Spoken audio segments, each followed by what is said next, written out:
it doesn't make sense to me how someone who's never seen a craniotomy or knows what it is Yeah. can put a random price on how much that should reimburse for. Take a little break from the crazy, try to recalibrate. Every day seem to be hazy, I see doom. Everybody's sick with obsession, it's hard to navigate. Take your baggage out of my space, I need room. Reset. New world order. Reset. New world order. Yo, what's going on, man? What's going on, man? I'm all right. How? Listen, bro. I'm good, man. I'm grateful right now. It's been a really, really fire day so far. But it's good to have you on right now. For the folks joining us, I am being joined right now by Dr. H. Westley Phillips.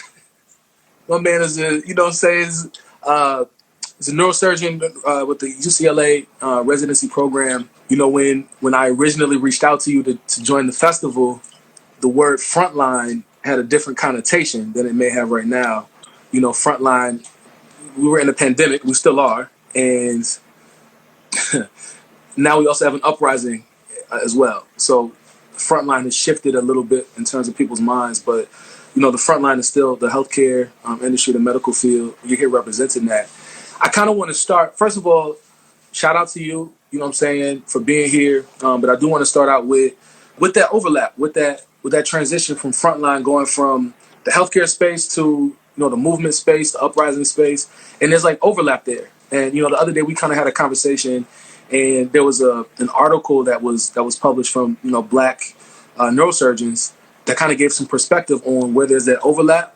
I mean, I would love if you kind of just gave us some insight on how the medical field is being responsive to how folks are cognizant of what is at stake right now. So yeah, man, welcome on, and let's get into it.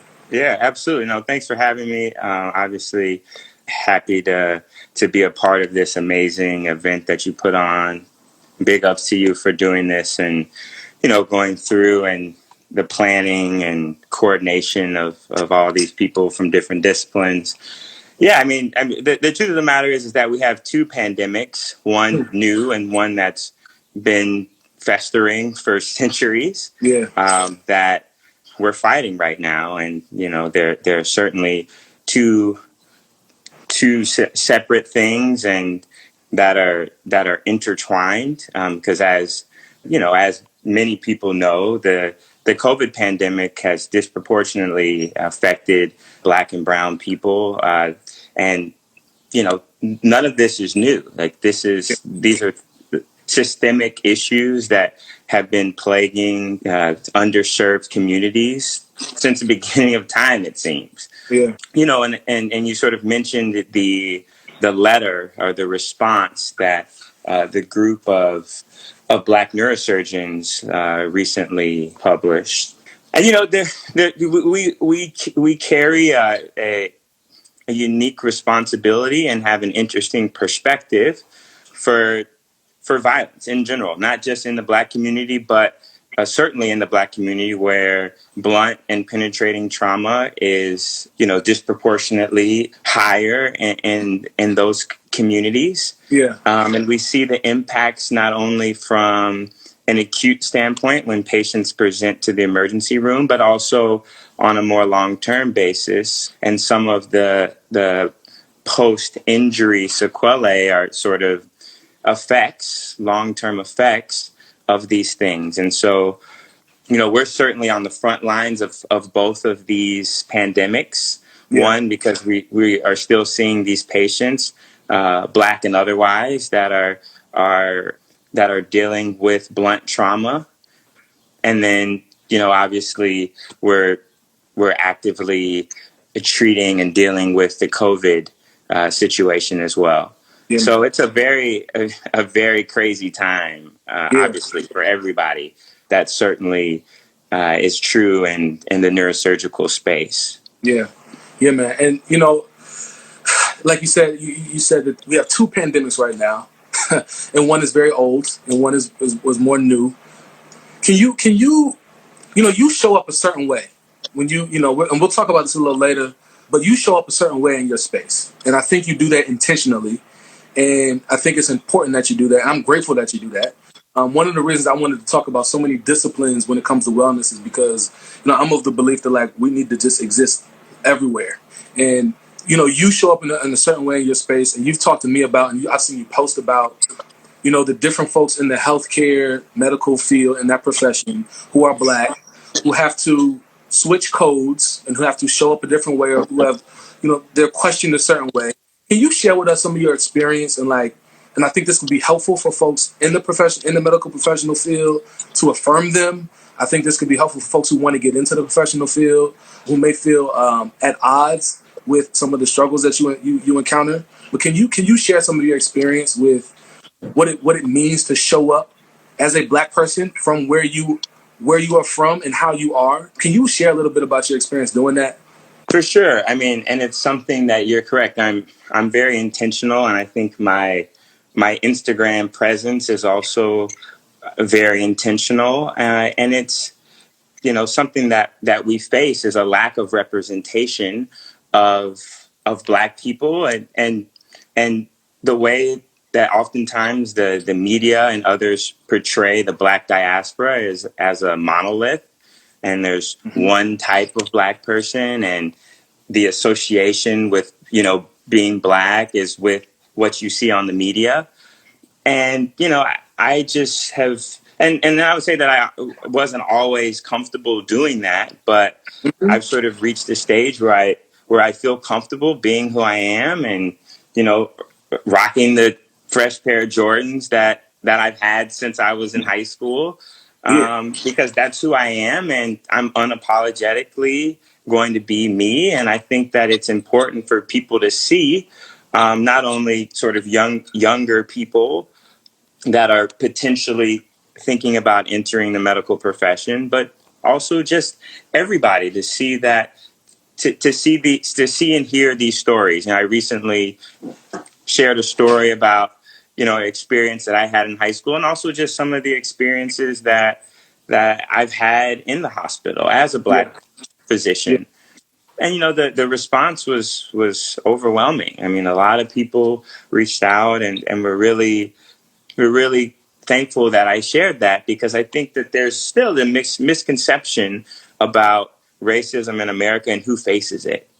All of us in some way or form are oftentimes facing these micro or passive aggressive or just straight aggressive forms of racism. And it's just, I think it's important that people see that, and I think that it's important that people are being their authentic self and not what they think they should be. And so that's what I've tried to do. That's certainly what I do with sneakers in the hospital, because I love sneakers. Why would I not wear the sneakers that I love for somebody else? Like, it just doesn't make sense to me. Yeah. So I don't know. It's like a moment of joy for me to talk to you about sneakers, because you love them so much. I do want to ask this question about where you see things shifting. You and I are people who, we were classmates undergrad at Yale, and I think we both experienced some figuring out how to move, how to fit in, how to represent, be ourselves authentically. And, we talked before about having to prove our humanity almost, right? We have to change the way we dress or change the way we speak or walk or whatever to prove ourselves. And I feel like our generation in a lot of ways is trying to shed that. Emeka said earlier in the comments, existence for the sake of existence is key. So sure. I think we're shedding that, and I think there's a shift there. I also think right now, with the uprising happening, with the pandemic happening, so many things are shifting. So many industries, institutions, ideas, concepts. Some of them are falling to the ground. Some of them are being abolished. Some of them are shifting. I'm curious to know what you think about how the healthcare system, if it will, how the healthcare system may shift after this moment of, not only revolution, but widespread pandemic. So I don't know if there's a shift coming, but I'm curious to know what you think about that. Yeah, absolutely. So, I think this shift isn't just in the healthcare system. I think it's much more broad than that. I think that, the entire system has to change. Yeah. I think what's different, and I agree with you, things feel a little bit different this time. I don't really know why that is, but, I was kind of thinking about it. I actually, during the pandemic, had some extra time, and for the first time, I watched Game of Thrones. Oh, So I'm that was the gonna first make time you a watched that, huh? I'm gonna make a Game of Thrones reference. Okay. Was I think that the George Floyd video was similar to when they brought the White Walker to Cersei, and they unleashed the White Walker, and for the first time, like, people have known that they're White Walkers, but for the first time, like, it was in her face, and the people had to deal with it. It was no longer something that they could say, this doesn't exist. And I feel like in the same way, the George Floyd video really made everybody uncomfortable and made everyone realize that these things are happening, and it's something that we all have to address. Whereas Yeah. before this, that people were able to kind of just not think about it. And if I'm not Yeah. seeing it, then it must not exist. It must be a fairy tale. I think that certainly there'll be changes in our healthcare system, in our access to healthcare, Yeah. but just more broadly, the systems that are in place that are for decades have been, increasing the gap that, is a lot based on race and racism, will come up with a new system that works for everybody, because the old system Yeah. clearly is broken. Yeah. Yeah, man. We I keep thinking of like the history, and of course, everything is so much wider than the healthcare system. As we said, as I've been saying, everything is so intersectional. These things overlap with each other. There's all of these ways that they're intertwined. But I think it might be helpful to hear from you based on the previous conversations we've had like a long time ago. You may not even remember this, right? But just like the history of how the history of how racism has operated in the U.S. healthcare system, on not only a physician standpoint but also a patient standpoint. So can you do that? I mean, that's a very big question. I think there's a lot in there, and there's a lot of layers to it. Can you help us? Can you help us with a little bit of that type of framing?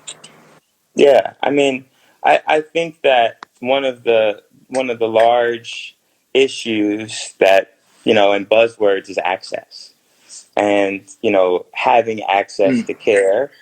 I mean, this is something that shouldn't be a surprise to anybody, but people of color have less access to healthcare, and the quality of healthcare is oftentimes worse.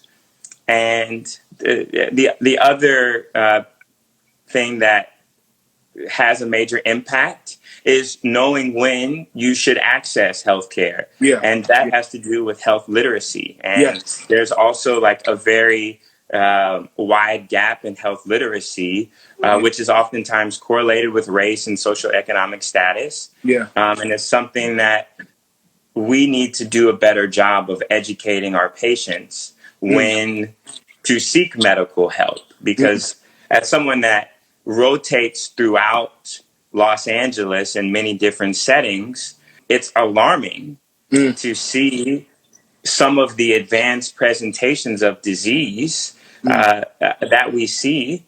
And patients had no idea that they should be even seeking some sort of Yeah. care. Yeah. And so I think that's sort of two things. There's obviously a plethora of issues, but those are two that really come to mind when I think about action items. The phrase you use, health literacy, is so important. And I'm even thinking about my own relationship with healthcare, primary care physicians, and any physician I have access to. But also, like, generationally, we've talked a lot about through this festival generational gaps in some of these things, right? And destigmatizing, especially for Black folks, is like destigmatizing going to the doctor, right? Or destigmatizing what it means to get healthcare. And I don't know if I've actually encountered the term health literacy in terms of folks knowing when to go to the doctor or knowing when to access the care. And I'm grateful that you brought that up. I want to ask about why you think health literacy is not as actionable for poor folks, Black and brown folks. What is the gap there? Yeah, I think the education system as a whole is broken. And again, it all comes back to access. Access to the information and to the knowledge. I mean, there are generational gaps of knowledge in many things in the Black community, financial, Absolutely. health. I mean, the currency of America.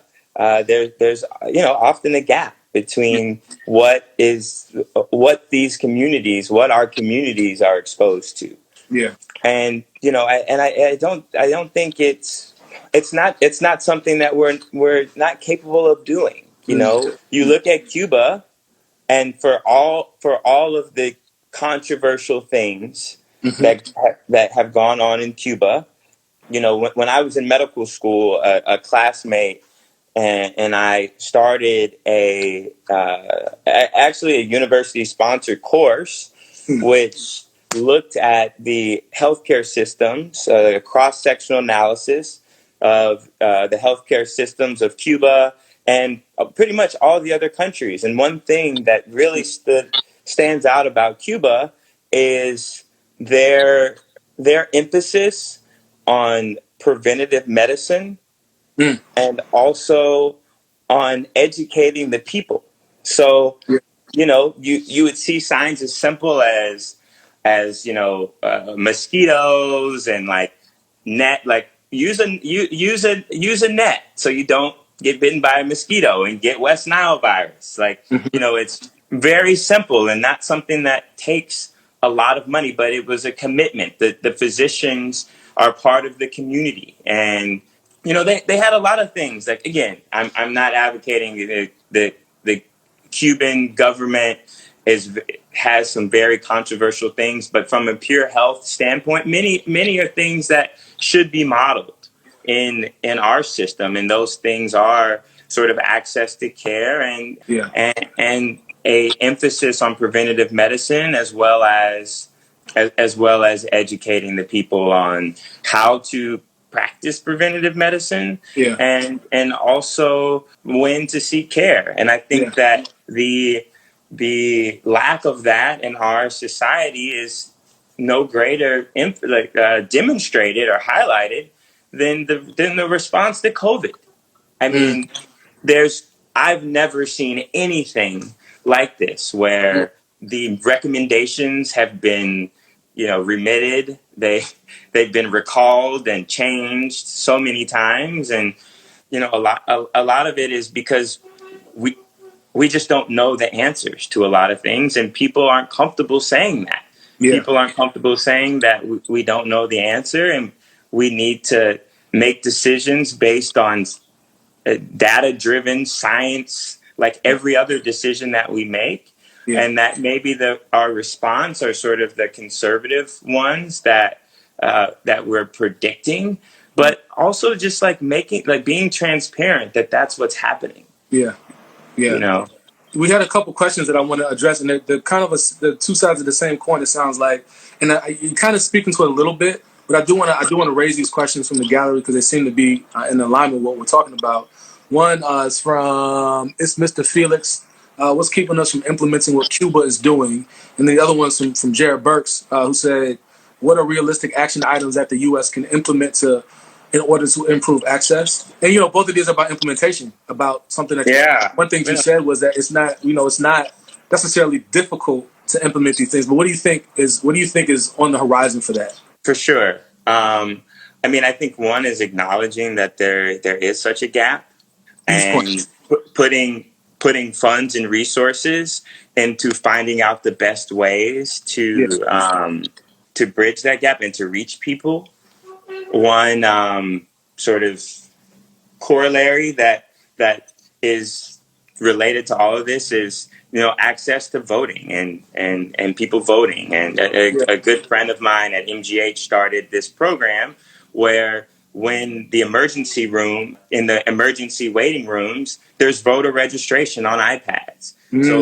So people can register to vote while they're in the emergency room. And I think the emergency room is a great segue into Jared's question about some of the ways to improve access and to improve health in general. And it's having everyone have insurance. Like, I think it's like, that's like a pretty fundamental thing.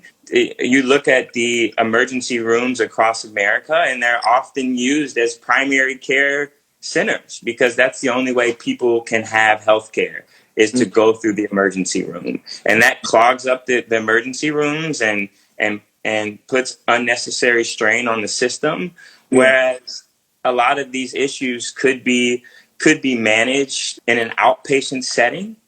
And also the whole idea of prevention occurs when you're not in a crisis level going to the emergency room, right? But you've had care going along to like maybe not get to that level. And so I think that, these are like this is like very low hanging fruit. Yeah, it's interesting. It's such an interesting point. I mean, it's a great way to address access, at least when it comes to voting.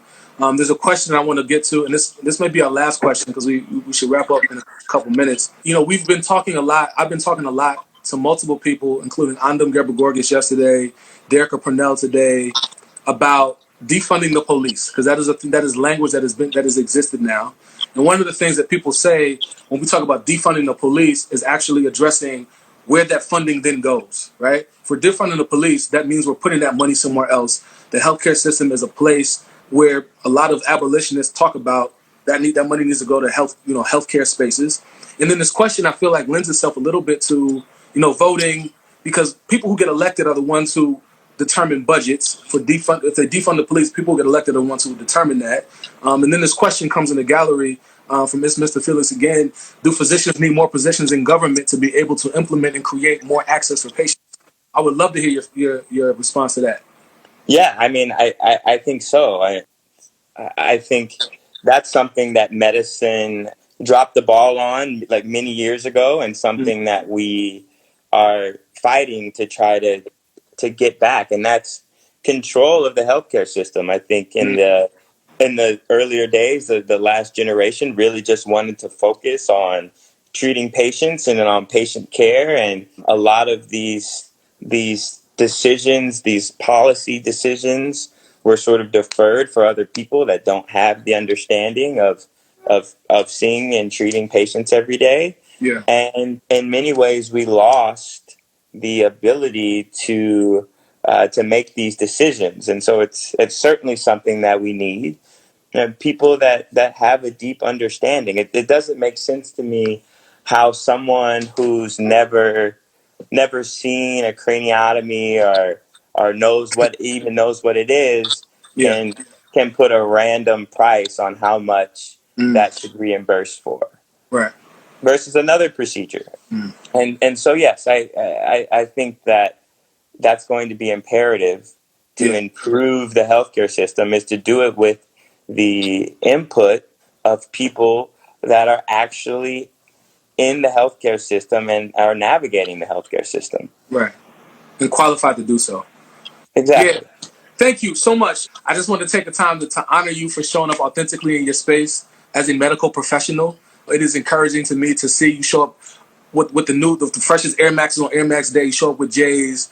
You show up authentically, and I think that's important. I just want to name that. We talked about that being a source of joy for you, and I just want to highlight that. So thank you for being you, and thank you for being authentic in your space. And thank you for joining me today for this conversation. It's an ongoing conversation. This is just, these conversations are always in the ethers. So I encourage folks to continue having these conversations and be thoughtful about all of these different intersections. Wes, thank you so much. Dr. Phillips, thank you everybody who's tuned in. Make sure you follow Wes for just brilliance and vibes. Awesome. Thanks so much, man. And thanks for putting this thing together. It's important. Thank you. Appreciate you, bro. Much love, man. Peace and power. True.